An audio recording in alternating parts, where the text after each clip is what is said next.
At the end of May, we are going to see Saturn move into Aries, and it is going to be very close to Neptune that recently just moved into Aries as well. This will happen on the 25th of May, if you're from Australia like me, but check your time zone. And we will have Neptune that is at 1 degree, but it's at the very later minutes, so it's about to move into 2 degrees of Aries. So very, very close. They're only going to be like less than 2 degrees apart, so Saturn and Neptune are going to be vibing together in Aries. This is huge for people that have any major Aries placements, rising, sun, moon, especially at those first 10 degrees of Aries. But remember the other fire signs like Sagittarius and Leo, if you have placements in the first 10 degrees, you could also be affected because this will be a trine to you guys. If you have Libra at the very early, like 0 to 10 degrees, this would be an opposition. So Neptune and Saturn would be opposite your Libra placement. So you will definitely feel the opposition energy for sure, which is like a tug of war type energy.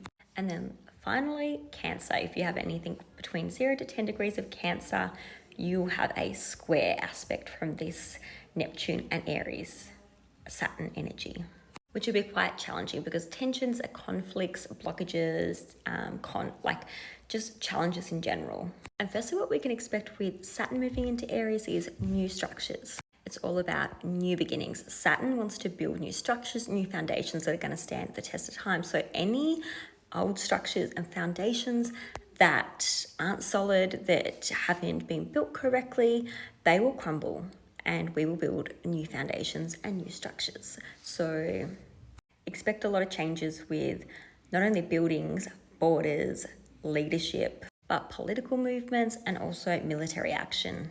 There could even be some bold moves in regards to recruitment and the military. And I say this all because Saturn, it is the planet that links to like metals. It typically rules Capricorn, which is all about institutions and authority figures like the gov and your father figures, boss people, managers, CEOs. But it also does rule over Aquarius as well. So science, inventions, humanity, the people.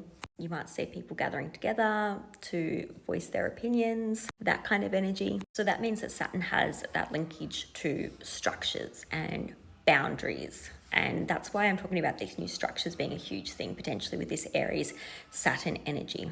And keeping in mind that Saturn wants to harden things. It wants to make them responsible, mature. It wants to stand the test of time.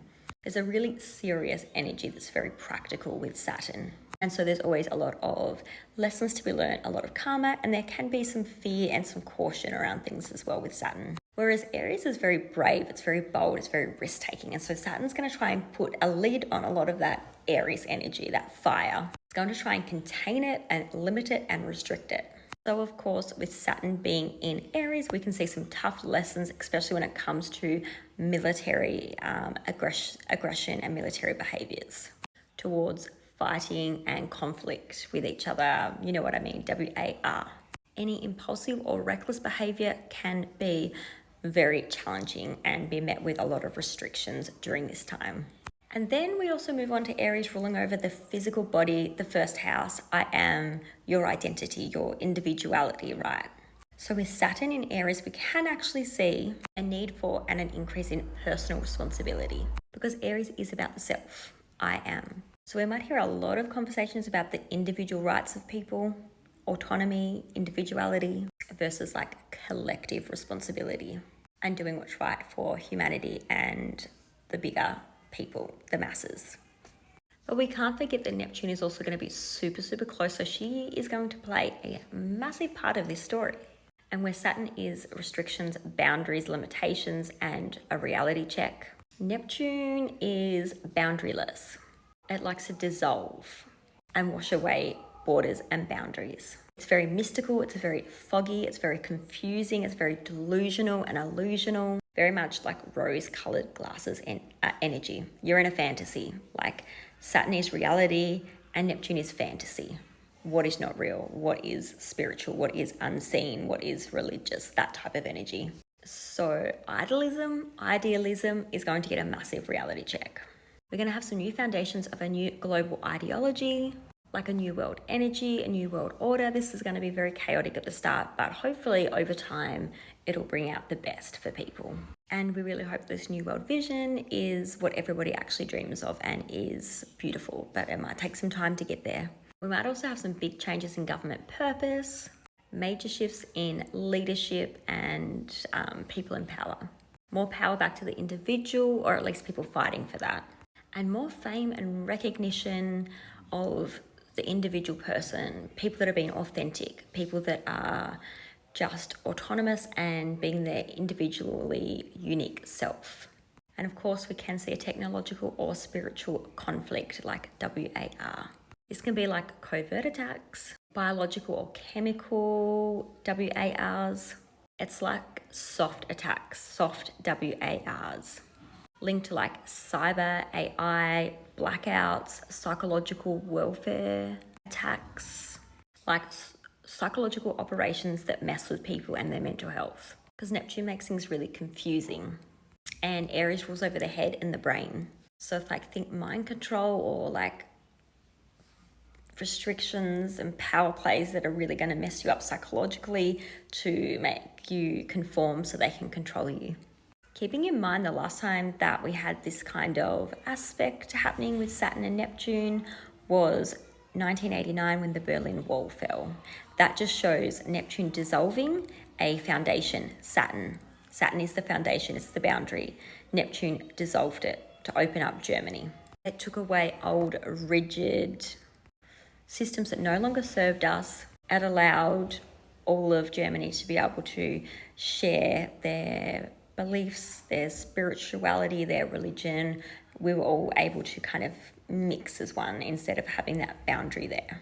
Keywords I would say is like fire through baptism, spiritual warriors, religious and spiritual WARs, the birth of a new reality, courageous dreams, spiritual discipline, fighting for the unseen, the collapse of false heroes. And let me just take a step back. What I mean by spiritual warriors is there is going to be an emergence and a rise in spiritual people and religious people. Spirituality obviously covers all of the religions as well.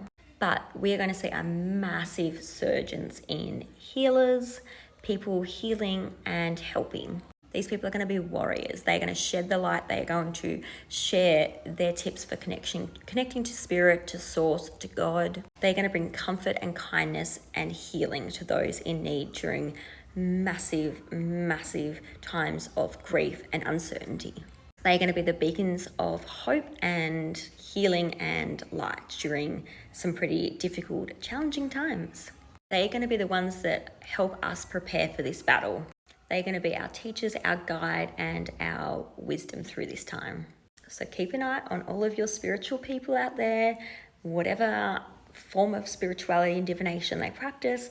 These people are going to be really, really useful during this time and very helpful with navigating a tricky road ahead, because they'll be able to tap in and get downloads and tap into source, to God, to their angels, spirit teams, and give messages of guidance to you.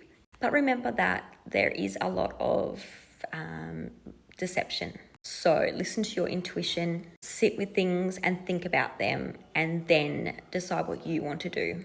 Ask your questions: who, what, why, when. Do your research. Don't believe people blindly.